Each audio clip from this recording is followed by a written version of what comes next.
Hello everyone, this is Aimsell, back at it again with another Arcane Odyssey video, and for today's video I'm going to be talking about the 1.16 update and something that I've been experimenting with for the past hour and a half, and it's just hilarious. And so just a quick rundown of the update. The 1.16 update has just come out, 8 o'clock today UK time. We got some more story, finished chapter 7, we have Port Mistral, new island, we have one singular new spirit weapon, and we have spirit imbuement that you can find out in the Trello or something like that if you want some more details.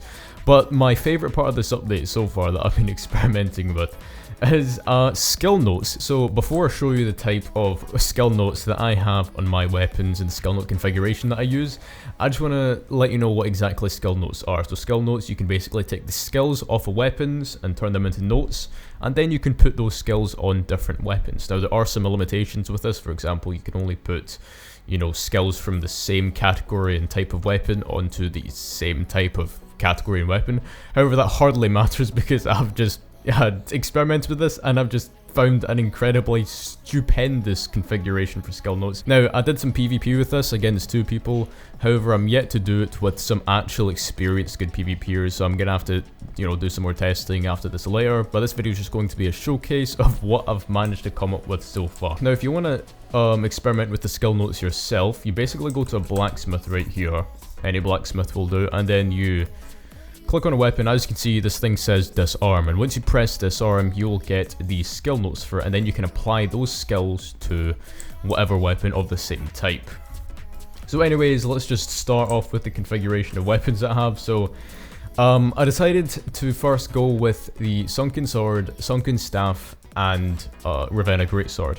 Now the thing is, with the third weapon, I actually wasn't sure what weapon would be best to use as the third weapon, because I actually managed to completely fit in every skill that you really need for PvP in only 2 weapons. So I don't know what the third one you can use. I just decided to go with the Ravenna greatsword because, as you can see here, I put on flying slash on it and devastate.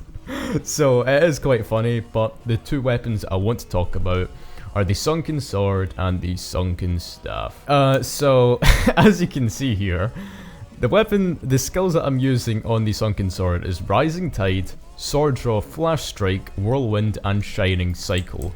I also have Flying Phoenix on it, but for the sunken sword, if you put on a 5th skill, that will end up being the ultimate art for that skill, and right now we don't really have enough weapon level to be able to use that. So first of all, I'm just going to showcase all the different skills that you can use on the sunken sword. So let's start off with Whirlwind, then Rising Tide, Shining Cycle, and Flash Strike. And this has proved in the PvP that I've done so far to be extremely effective. Which is unsurprising considering you're basically taking the best out of the best weapons that you can use in PvP and literally just stacking it onto one weapon, which is just hilarious. So let's move on to the sunken staff, and I've basically taken the most controversial moves from the most broken weapons and just put it all onto the sunken staff. So yeah, obviously have the default skill for the sunken staff, which is Fury of the Seas, but I also ended up putting Sparrow Thrust and Piercing Gale onto it, which is absurd. It's so funny. Now, like I said, I've not tested this out in PvP against actual good experienced players. It was only just some casual friends, so I'm not sure how effective this will be at the top level, but I will definitely do some experimentation after the video ends, and I'll just, you know, see what I can find out. And for the Ravenna greatsword, as you can see here, we have the Mountain Wind, which comes default with the Ravenna greatsword.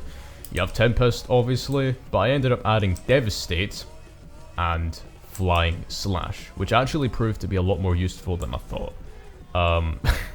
Yeah, it's pretty fucking insane. So yeah, let me know down in the comments what you think of the update so far, and leave a like and subscribe if you like content like this and you want to see some more, and make sure to give me any suggestions for future videos in the comment section. I'll be sure to read every single one. So yeah, this has been Aimsell, and I'll see you all later.